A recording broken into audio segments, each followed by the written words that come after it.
할렐루야. 오늘도 예수 그리스도 안에서 좋은 날입니다. 오늘 하나님 말씀 잠언 3장 12절 말씀입니다.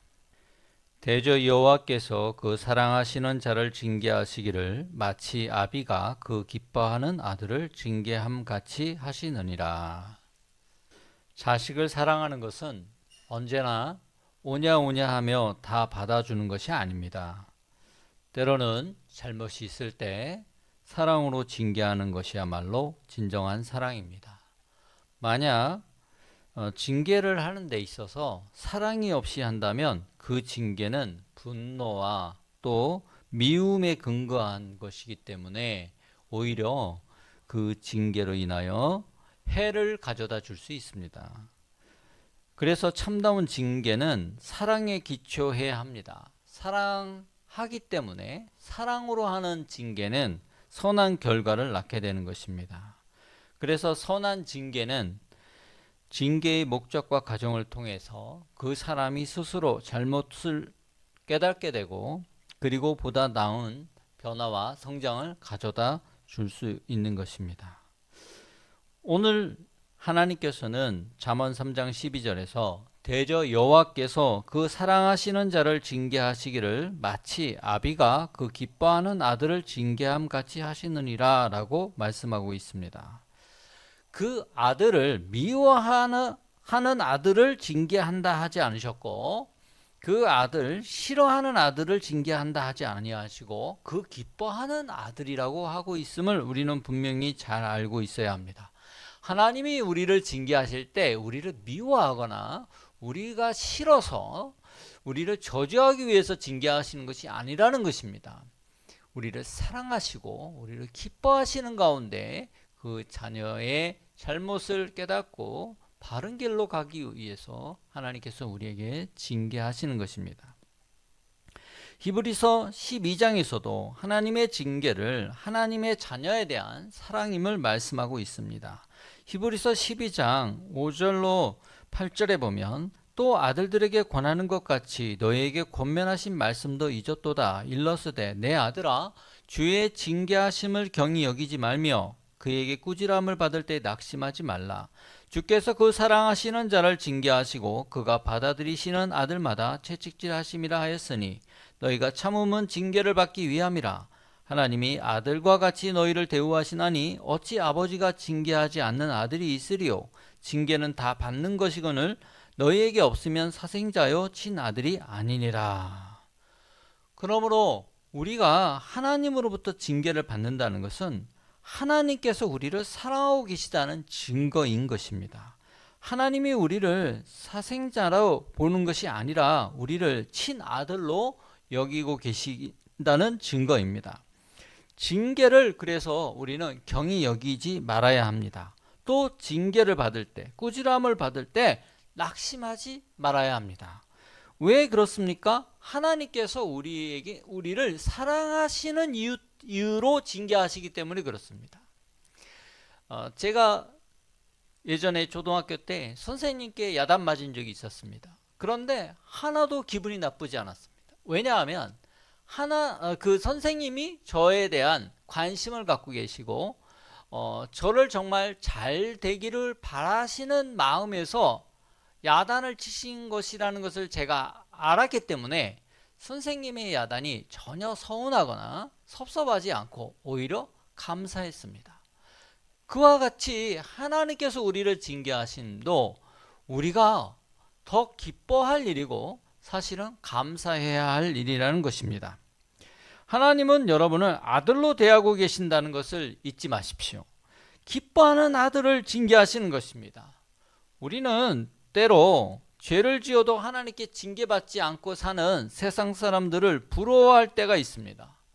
예수 안 믿으면서 또 세상 가운데서 자기가 하고 싶은 일 마음대로 하는데도 잘 사는 사람이 오히려 부럽고 예수님을 믿는데 이런저런 죄악이 따르고 또 우리가 신앙생활을 하다 보면 많은 절제를 해야 되고 또 지켜야 할 하나님의 계명이 있어서 우리가 더 힘들다라고 느낄 때가 있습니다.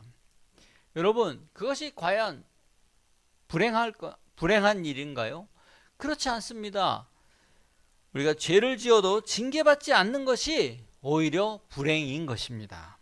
로마서 1장 28절로 31절에 보면 하나님께서 죄악 가운데 방탕함으로 사는 죄인들을 그대로 내버려 두신다라는 말씀이 있습니다. 이것은 결코 축복이 아닙니다.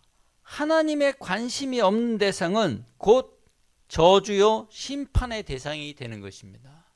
죄인들에게는 하나님의 징계가 있어야 축복인 것입니다. 죄인에게 하나님의 징계가 없다는 것은 더 이상 회개할 기회가 없다는 말이기 때문에 그것이 곧 심판입니다. 하나님의 징계가 거두어지면 그것으로 이미 심판의 시작이요 파멸의 시작인 것입니다. 하나님의 징계가 때로는 싫고 또 어려울 수 있습니다. 내 생각과 내 뜻과 맞지 않아서 불편할 때도 있습니다. 그러나 하나님의 징계는 결국 우리를 선한 길로 인도합니다. 복된 길로 인도합니다. 어렸을 때 부모님이 하시던 말씀이 늘 생각납니다. 야단치시면서 늘 하시는 말씀이 다 너희들이 잘 되라고 하는 것이다 라고 하셨습니다. 여러분, 하나님께서 우리를 징계하시는 것도 우리가 잘 되게 하기 위함이지 결코 우리를 파멸하거나 우리를 징계하여서 우리로 하여금 죽음에 이르도록 하는 것이 아닌 것입니다. 그러므로 하나님의 징계가 싫어서 하나님을 떠나는 것은 가장 어리석은 행동입니다. 하나님 아버지의 징계와 말씀을 따르며 사는 것이 불편하고 힘들고 자유롭지 못한 것 같지만 우리가 부모님의 돌봄 안에 살 때가 가장 행복한 것처럼 하나님 안에서 사는 것이 가장 큰 축복입니다. 하나님의 징계는 우리를 간섭하시는 것이 아닙니다. 우리는 하나님이 우리를 너무 간섭하신다라고 생각할 때가 있는데, 여러분, 하나님이 나를 간섭한다는 말은 불신자들이 하는 말입니다. 간섭이라는 말은 국어사전에도 이렇게 나와 있습니다. 나와 직접적인 관계가 없는 남의 일에 부당하게 참견하는 것을 간섭이라고 합니다. 여러분, 하나님이 나와 관계가 없으신 분입니까? 그렇다면 간섭이 맞습니다. 그러나 하나님을 나의 아버지라고 믿는다면 결코 그것은 간섭이 아닙니다. 부모가 자녀에 대해서 이러저러한 관여를 하는 것을 간섭이라고 자녀들은 생각하는데 그것은 잘못된 생각입니다. 그것은 모르는 남이 나에게 이래라 저래라 할 때에는 간섭이 되겠지만 부모는 나에게 간섭하는 것이 아닙니다. 내게 직접적으로 내 삶을 주도적으로 살아갈 수 있도록 관여해 주시는 것이죠. 개입해 주시는 것입니다. 우리에게 책임감 있는 삶을 살아갈 수 있도록 도와주시는 것입니다. 그러므로 하나님은 우리를 간섭하시는 것이 아니고 그 간섭이 징계가 아닌 것입니다. 하나님은 우리를 사랑하셔서 때로는 야단치시기도 하고 벌도 내리셔서 우리로 하여금 정신 차려 하나님을 바르게 믿고 순종의 삶을 살아감으로 말미암아 세상길이 아닌 영생의 길로 우리를 가도록 인도하시는 것입니다. 그래서 하나님의 징계는 우리에게 큰 유익이 됩니다. 첫째, 우리를 더욱 연단하여 의와 평강의 열매를 맺게 하십니다. 히브리서 12장 11절에 보면 무릇 징계가 당시에는 즐거워 보이지 않고 슬퍼 보이나 후에 그로 말미암아 연단 받은 자들은 의와 평강의 열매를 맺느니라 라고 되어 있습니다. 또 두 번째는 우리로 하여금 순금과 같이 존귀한 존재가 되게 해주시는 축복이라고 했습니다. 욥기 23장 10절에 보면 내가 가는 길을 그가 아시나니 그가 나를 단련하신 후에는 내가 순금같이 되어 나오리라 했습니다. 그러므로 하나님의 징계를 이제부터는 감사하게 여기시기를 바랍니다. 하나님의 징계는 나로 하여금 순금되게 하고 나로 하여금 진정으로 하나님의 존귀한 존재로 의와 평강의 열매를 맺는 삶을 누리게 해 주시기 때문입니다. 여러분, 우리가 그런 말 많이 듣죠? 좋은 말로 할 때 잘해라. 그런데 사람들은요, 대체적으로 좋은 말로 할 때 잘 안 듣습니다. 저도 교통법규를 잘 지키는 편입니다만은 한 번은 너무 급해서 주차 금지 구역에 주차를 잠깐 한 적이 있었어요. 처음으로 그렇게 해봤습니다. 근데 그것이 적발이 되어가지고 과태료로 물게 됐어요. 참 별로 기분 안 좋더라고요. 잠깐 된 건데 라고 생각해요. 물론 모든 사람들이 다 그렇습니다. 예. 근데 그 정상 참작이 되지 않고 과태료를 다 물어야 했습니다. 그 이후로는 더 주의를 하게 되고 아무리 급해도 주차 금지 구역에는 주차를 하지 않게 되는 이런 좋은 또 습관이 들게 되었습니다. 그래서 이것이 과태료는 비싸게 냈지만 또 좋은 습관을 내가 갖게 해 주었구나 라는 생각을 하게 되었습니다. 그렇습니다, 여러분. 우리가 징계를 받을 땐 참 싫습니다. 징계를 좋아하는 사람이 누가 있겠습니까? 그러나 그 징계는 결국 나에게 좋은 유익을 가져다 주고 또 영혼의 유익을 가져다 준다는 사실을 여러분 꼭 믿으시기 바랍니다. 하나님은 우리가 감당할 수 없는 징계는 독생자 예수 그리스도께 대신 징계를 받게 하셔서 우리로 하여금 평화를 얻게 해주셨다는 사실을 여러분 또 기억하셔야 합니다. 이사야 53장 5절에 보면 그가 찔림은 우리의 허물 때문이요 그가 상함은 우리의 죄악 때문이라. 그가 징계를 받음으로 우리는 평안을 누리고 그가 채찍에 맞음으로 우리는 나음을 받았도다 그랬습니다. 그가 징계를 받음으로 우리는 평화를 누리고.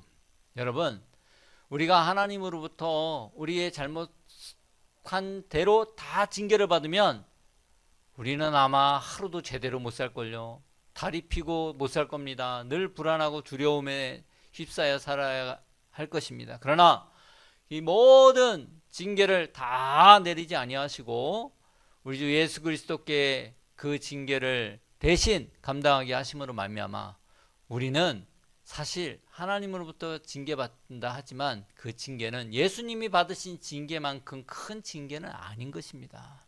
그러므로 사랑으로 하는 하나님의 징계에 감사하며 오히려 우리는 더 적극적으로 하나님, 제가 행여 모르고 죄를 지었거나 잘못을 했을 때 하나님께서 저를 징계하시어 정신을 차리도록 해 주십시오 라고 기도할 수 있는 그런 성장한 믿음의 성도들이 되시기를 주님으로 축복합니다. 여러분, 그것이 신앙의 성장을 이룬 사람입니다.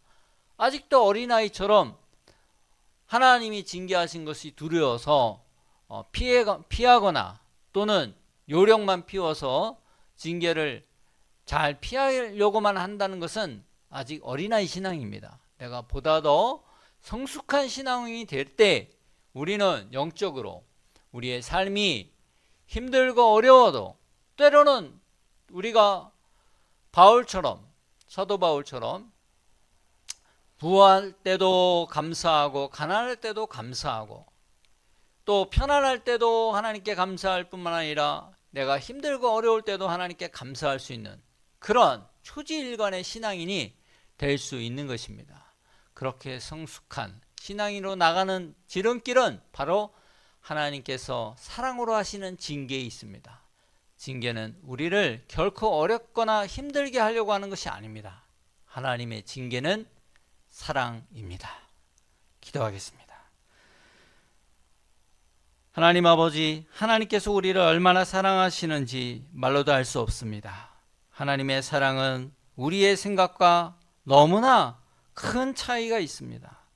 하나님의 그 깊고 크신 사랑을 우리가 어떻게 다 이해할 수 있겠습니까? 하나님께서 우리에게 때때로 어렵고 힘든 징계를 하실 때에 감사함으로 받게 하여 주시고 더 깨달아 지혜로운 자가 되게 하시고 더 거룩한 자가 되게 하셔서 하나님의 선하시고 기뻐하시고 온전하신 뜻대로 살아가는 우리 믿음의 성도들 다 되게 하여 주옵소서. 그래서 진정한 하나님 안에서 누리는 평화와 기쁨과 감사가 넘치는 신앙생활을 할 수 있도록 인도하여 주옵소서. 예수님의 이름으로 간절히 축복하고 기도합나이다. 아멘. 하나님과 함께 오늘도 승리하는 하루 되시기를 주님으로 축복합니다.